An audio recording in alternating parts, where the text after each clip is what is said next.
Hey, whether you've hit a plateau with your tennis or you're just trying to get yourself to the next level, then you should probably consider working on your reading skills. Now, your anticipation and your ability to read the oncoming ball plays a huge part in everything you do on the tennis court. And I honestly believe that if you spend more time working on this area, you would accelerate your progress no matter what your level. In fact, it's one of the main components that you'll see professional tennis players work on, but also complete beginners. So stay tuned, as in the next 5 minutes, I'm going to give you some drills and tips to help you to sharpen your reading skills. This clip actually came from a workshop that I delivered in Louisiana, where I spoke about the fundamentals of tennis, in particular the 5 R's, which you may have heard me talk about before.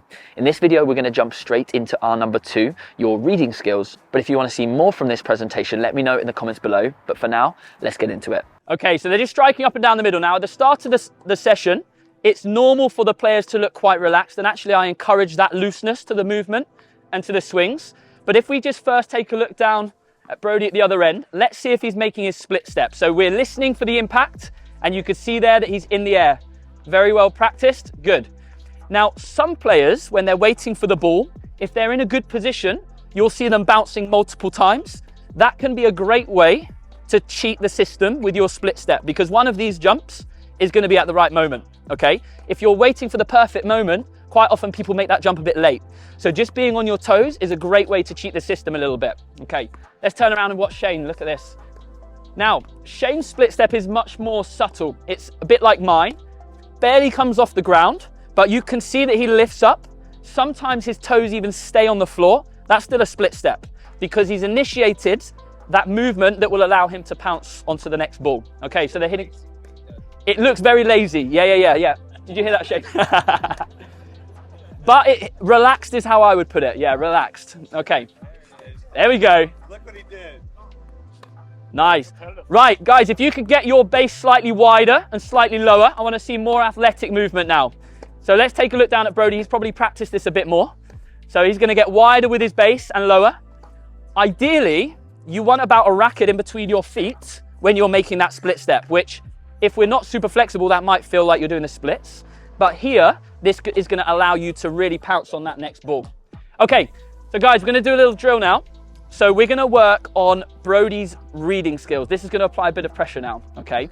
Now, when you're doing this exercise, these guys are going to hit up and down, and Broady's job is to shout forehand or backhand as the ball is crossing the net, okay? For now, I want you to try to call whether you're going to hit a forehand or a backhand before the ball bounces. Okay, good. Okay, so they're just going to rally, and we're just going to listen out for Broady's calling the ball.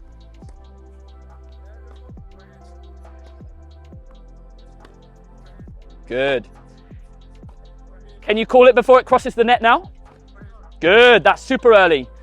So you can see that Broady's reading skills, hey! Oh, he nearly hit someone there.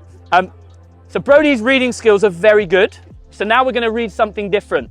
This time, I want you to read the depth of the ball. So if you feel like Shane is going to hit the ball past the service line, you're just going to say deep. If you think he's going to drop it short in the box, you're going to say short. Okay, off we go.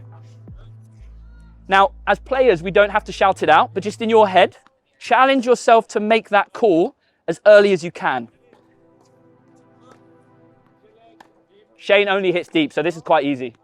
Now, if I was working with a player, an advanced player, I might put a line out somewhere back here to challenge that even more. This would be deep and this would be short. For the purpose of this, we're just using the service line. Shane's such a good player, he doesn't drop it into the service box. But you can get the idea that you can train any reading skills just by calling out what you want to see before the ball reaches you. That could be spin. Try spin, okay? So now, Broady has to read the racket position. Before he strikes the ball, I want you to say whether he's going to slice it or whether he's going to drive it. Okay, this is going to be tough. I've got a feeling Shane might try and trick him out here. Let's see. Yep, top spin. Yep, read the racket position. Yep. Good, so he's reading super early now. So he's now got a lot of information about how that ball is going to move after the bounce. Very good, round of applause. Well played, you two. Very, very good, very good. But Broady, I'm going to borrow you for one more. If you head over this way. So this exercise is another one for reading the racket, I'm going to put out 4 cones. Broady, if you can stand on the tee in the middle.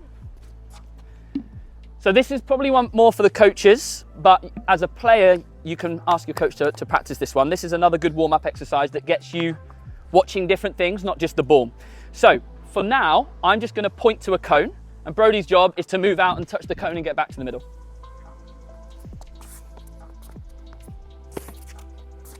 He's looking athletic, he's looking alert. Okay, easy, right. Now we talk about reading the racket. Okay, so it's linked into what he was looking for with Shane's backswing. I'm going to go here, which means I'm going deep, okay? Here means deep. Here means short. And here means short. Tough, ready? Go. Go. There we go, there we go, go. So he's reading the direction of my racket and how I'm preparing that backswing. Good, same drill, that was excellent. Same drill, but now you're gonna shadow a swing on top of the cone, okay? Now I'm kind of helping him because I'm looking at the cone I want him to go to, so now I'm going to fool him. I'm going to try and look at a different cone. Oh, he's not fooled, he's not fooled.